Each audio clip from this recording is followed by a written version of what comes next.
Reba here. Welcome back to Gooseberry Homestead.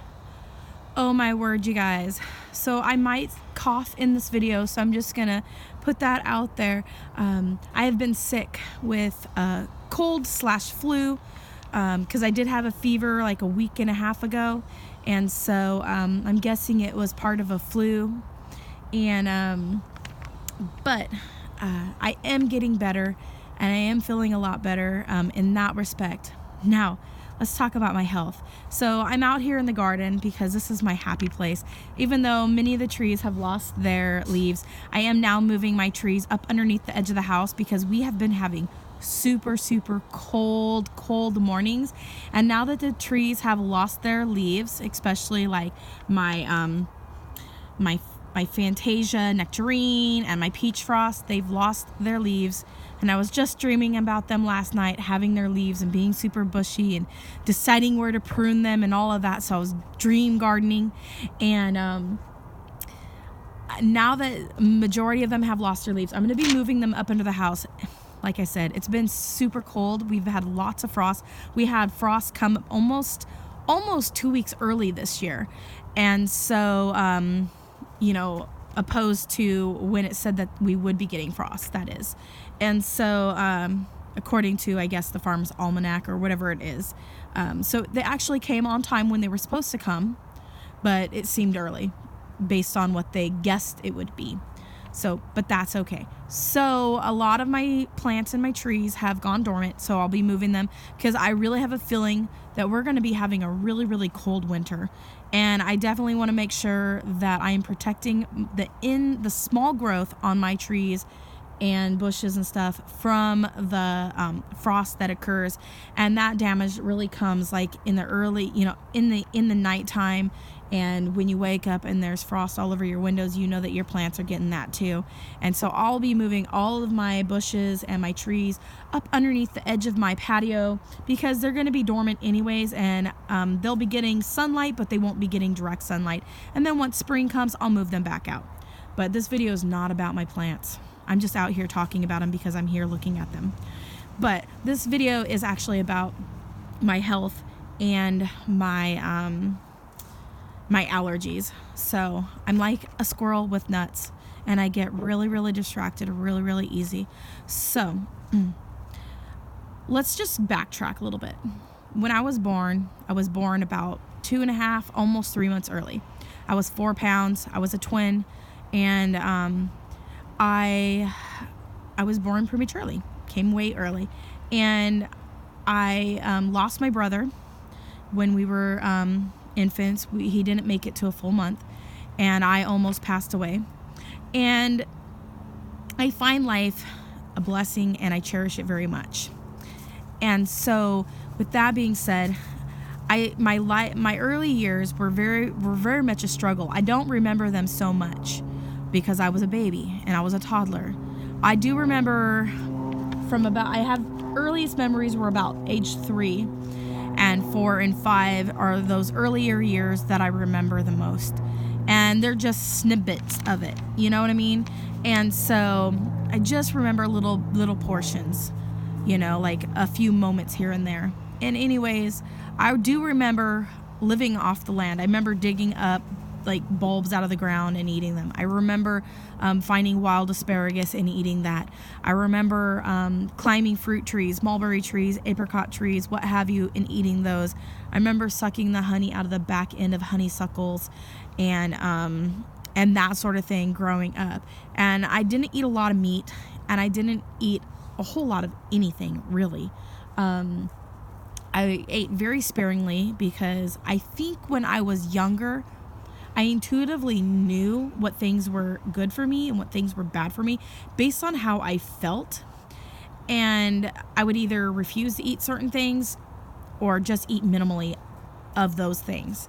And as I got older, my palate grew to eating all kinds of different types of stuff, including some of the things that I didn't eat that I was intolerant to.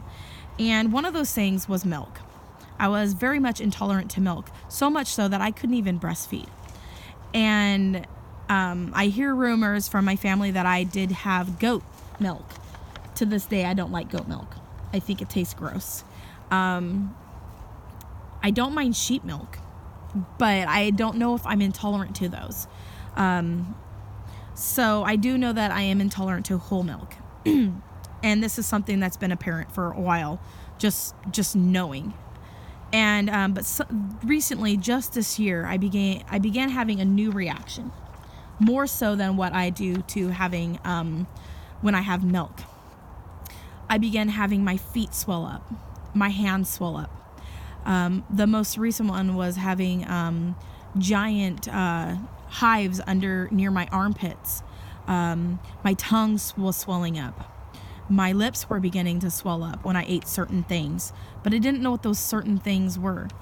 And so I finally got referred to an allergist, because last time I finally realized, when my throat swelled up and I felt full for 24 hours, that it had to be something connected to something I was eating.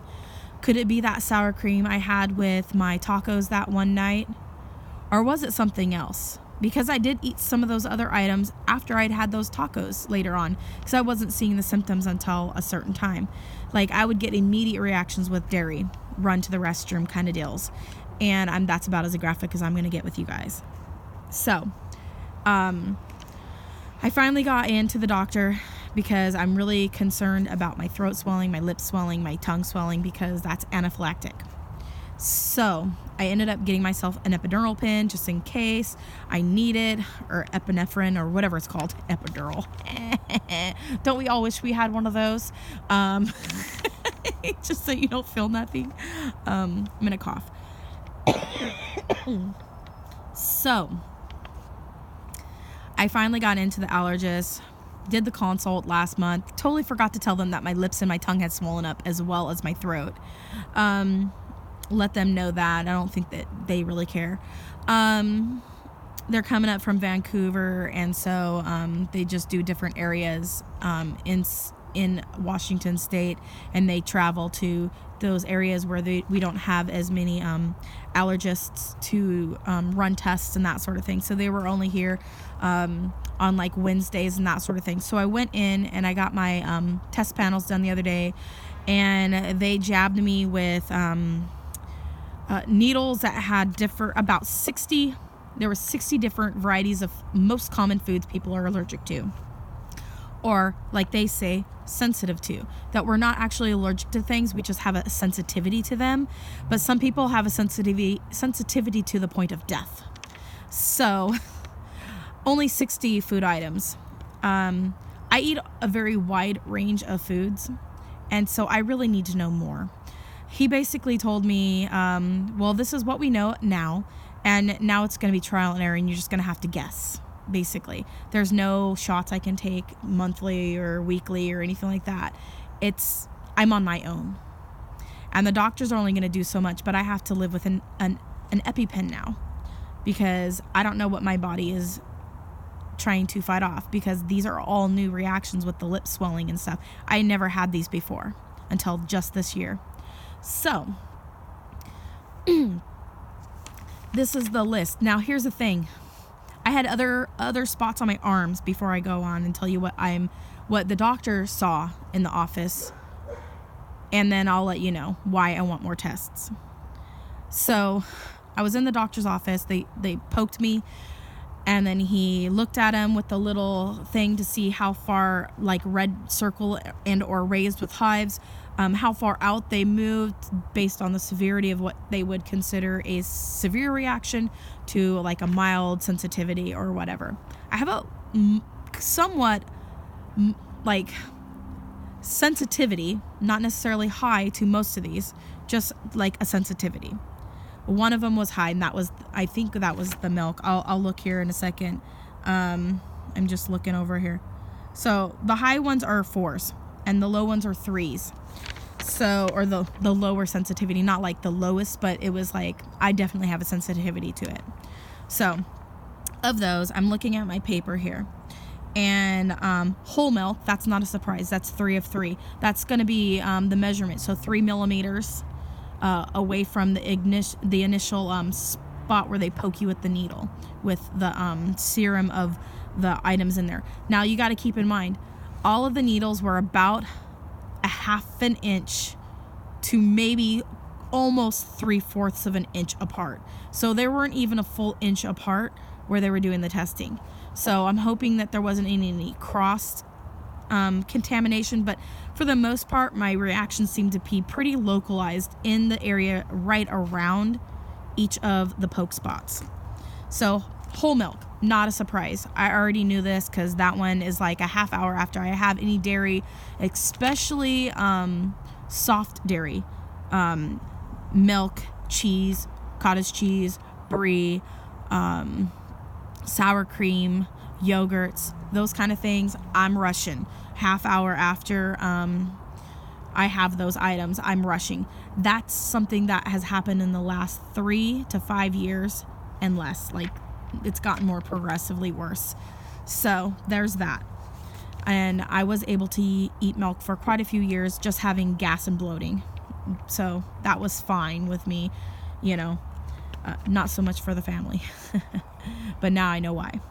Okay, the other thing that I have an insensitivity to, that was really fun saying that word that time, whole egg. I'm allergic or sensitive to the entire egg, not just the egg whites, but the entire egg. So this one's going to be harder than even the milk almost, because I love eggs. And I just had eggs like a day before I went in to see the doctor. Never would have thought that I would be sensitive to eggs.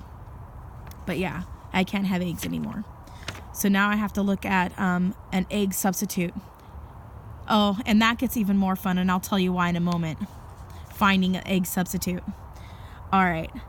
The other ones are oat, whole grain. So I can't have oatmeal anymore. So I'm guessing that's like oatmeal. Whole grain. I'm guessing that's what that is.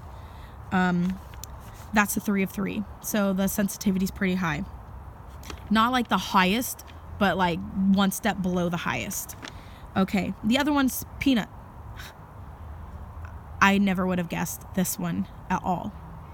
I had peanuts right out of the package like the day before I went in for this test. Never would have known. But now it makes a lot of sense because my stomach always feels a little touchy after I eat certain things. And now I'm going to have to really pay attention to everything. So now no more peanut. Oh man. That's going to be rough on me. But you know what? I did find something cool that can substitute that too. Also this. And this is something that I have in my weekly diet with my family meals. And this one's going to be hard on me. Not so much for the rest of my family, but for me. Rice, whole grain. I can't eat rice anymore. Daya has rice in it. So now that leaves out that vegan cheese. So not only do I can't have milk cheese, now I can't have vegan cheese. Oh my gosh, you guys. All right. Continue on. All the other grains seem to be all right. Rye is okay. Whole wheat's okay. Funny enough, with everybody being allergic to glutens and stuff, I'm okay with whole wheat. So I guess there's one praise there. All right, moving on. All the other food groups right here were okay. I'm okay with all the fish and all of the seafood. I'm totally okay with. I did have a delayed reaction to a couple items. One of them might have been almond because it was raised after I had left the office.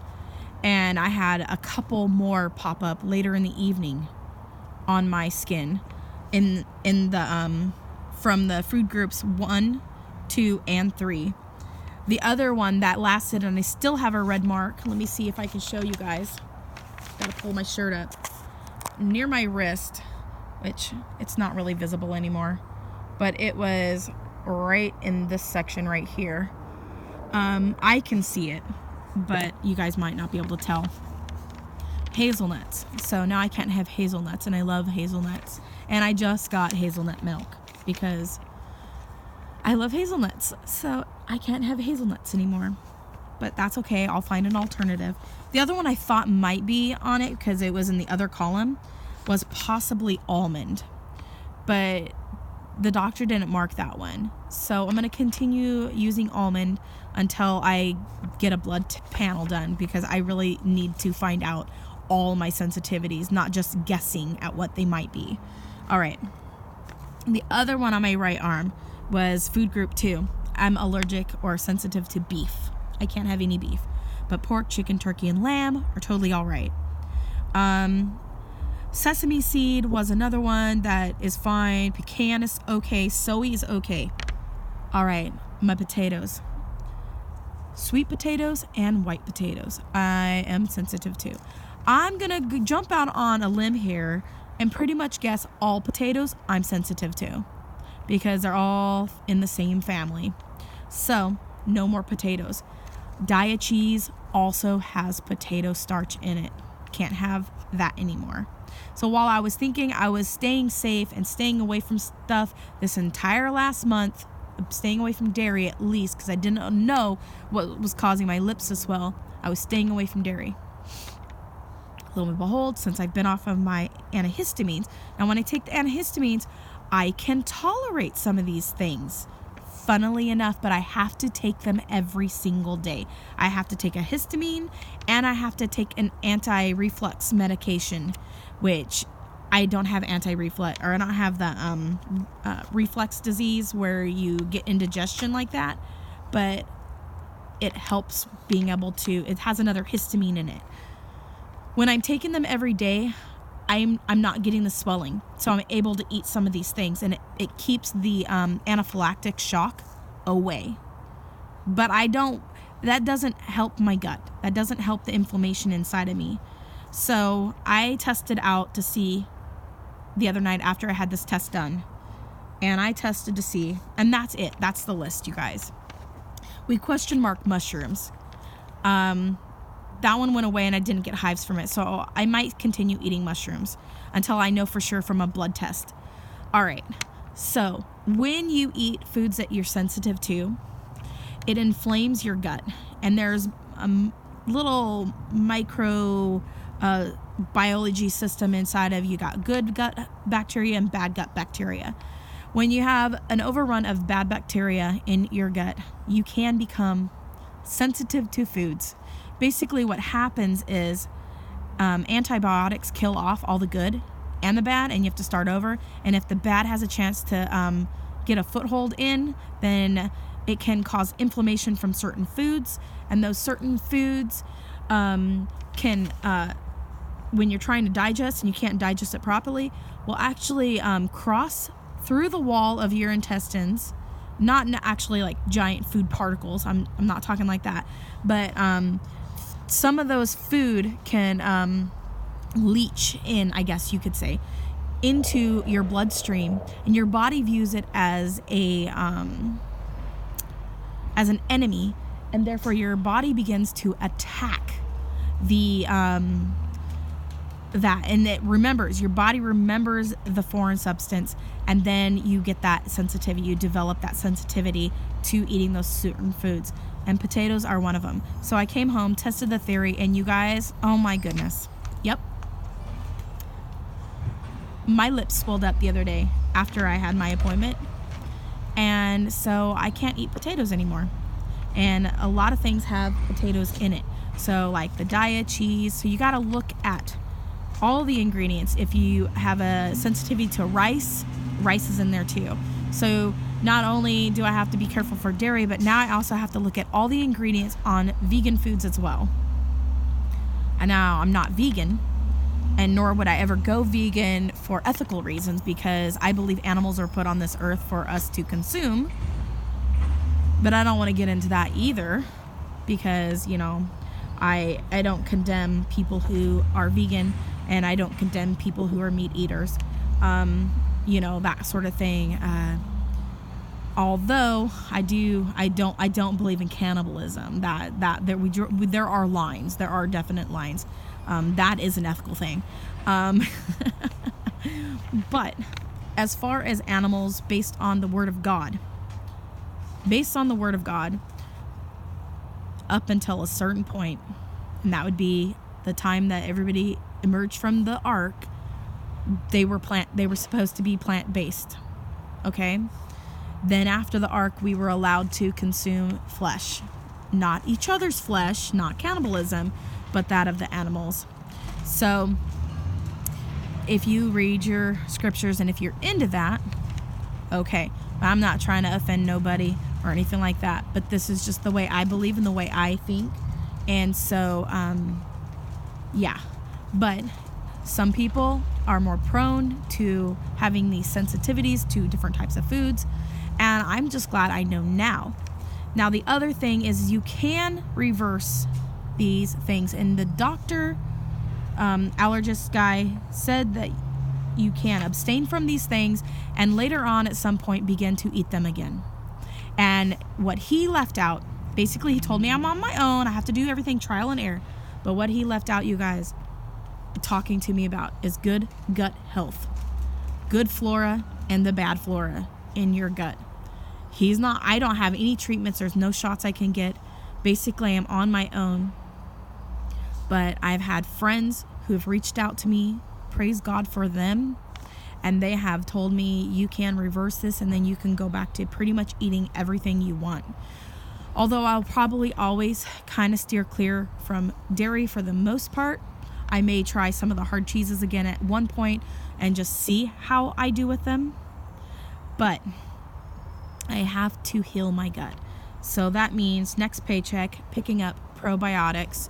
And I found a health food store near me that sells the kind that you have to refrigerate. And I think it's called 150 billion probiotics, because this girl's going to get the good, healthy bacteria into her system that will basically overrun the bad bacteria, thus causing less inflammation inside of my body so that I don't create new sensitivities, because that's the problem. Is when you have a sensitivity and you are raw on the inside from being inflamed, you're more susceptible for more foods to leach through for your body to create a sensitivity to and become AKA allergic to. So once you heal your gut and it's easier for those foods not to pass through the system, digestive system, soft tissues. That's why my lips were swelling up on the inside, because your mouth is also constructed of soft tissue. It makes so much more sense now because it's all part of the digestive tract. So now I'm going to be getting my health all taken care of. Some of the signs were, without being too graphic, are like vomiting, diarrhea, which I haven't had much of the vomiting throughout the years. It's possible. Maybe I wasn't watching the signs. You feel cramping in your stomach, and you feel like you can feel like stuff going on inside of you, like the bloating and the gas moving around. It's very, very uncomfortable. If you have any idea of what I'm talking about, you'll know exactly what I'm talking about. You will be very gassy. You'll be very bloated, like your pants won't fit you right and that sort of thing. You just don't feel comfortable. Having these sensitivities, most of the time people talk about weight loss, but what they don't really talk about a whole lot is also weight gain. And that would explain why I am severely obese. Most people, when they look at me, they don't guess that I am severely obese. And then I'd be like, girl, I'm wearing this size and I'm actually this weight. And they don't believe me. Nobody believes me when I tell them how fat I am. And then they get all upset because I use the word fat. But it is what it is. I don't mince words, and I apologize for not being politically correct to those of you who get seriously, uptight about using proper words properly. But it is what it is. And I'm okay with who I am with that, and being able to use those words. Am I okay with my weight? No. Do I like being obese? No. But finding out that I have these sensitivities and that most of these foods that I just said to you guys are things that I eat on a regular basis, like weekly, daily. You guys, it's no wonder I'm the weight I am, because these also stop your body, and they'll tell your body, hey, the bad bacteria are in your gut saying, hey, I'm not full. I want more of that stuff that you're intolerant to. And so that's how some people overindulge. I generally will stop eating, but your body is still storing up stuff because it's trying those bad bacteria are making you store the fat from those items. And it's all part of science, you guys. It's all part of everything. And now I'm getting it, and I'm like, wow. So I'm going to get on those probiotics. I'm desperately changing everything. I've already gone through my pantry. I don't want to get rid of everything in my pantry, only because I'm a mom and I cook for my entire family. If I got rid of everything, I would be less likely to eat those things. But right now, what I'm thinking about doing is just taking most of those items, not all of them, but most of them, and using them up for just the family, and not just giving them away, just using them. And then that way, at least my family gets the benefit, you guys, from being able to have them. Why go out and spend more money for food for them when I already have the food for them? And just spend a little bit more on, getting myself a couple extra things. So one of the things I am planning on doing is eating less meat. Like I said, I'm not vegan, nor do I want to be. But I am gravitating towards some vegan foods, but now I have to look at the labels. I have to look for rice in them, because they put a lot of vegan cheeses and stuff, put rice in it. A lot of them put, even potato starch in it. So I have to look at them. Now everybody's gonna be like, well, you should use potato starch so it's not GMO. I'm gonna have to go back to corn, because that's one that I didn't test as having a sensitivity to, which is really funny because my grandmother had a sensitivity to walnuts and corn. So that just kind of shows you. And I'm noticing there's a lot of my family members who also have sensitivities, and they're talking about their GI health and the GI tracts and having issues, having a persistent cough. And it's really funny because my husband recently said, you've had a cough as long as I've known you. So that just kind of lets you know, you guys. So anyways, I know this is kind of a long video, and I apologize, you guys, but I just really kind of felt like I needed to talk about it openly with everybody and just kind of like be there. So just know that when I do ever get a YouTube like PO box or whatever, I won't be eating food people send that is not prepackaged with a label on the outside. Only because I want to make sure that I'm not getting poisoned accidentally, of course, because everybody has sweethearts and everything. Now I have to figure out how to make a potato candy without potatoes. This is going to be fun. All right, you guys, have a wonderful day. Thanks for watching. Comment, like, and subscribe. Click that bell button. As always, have a wonderful day, and God bless. Bye.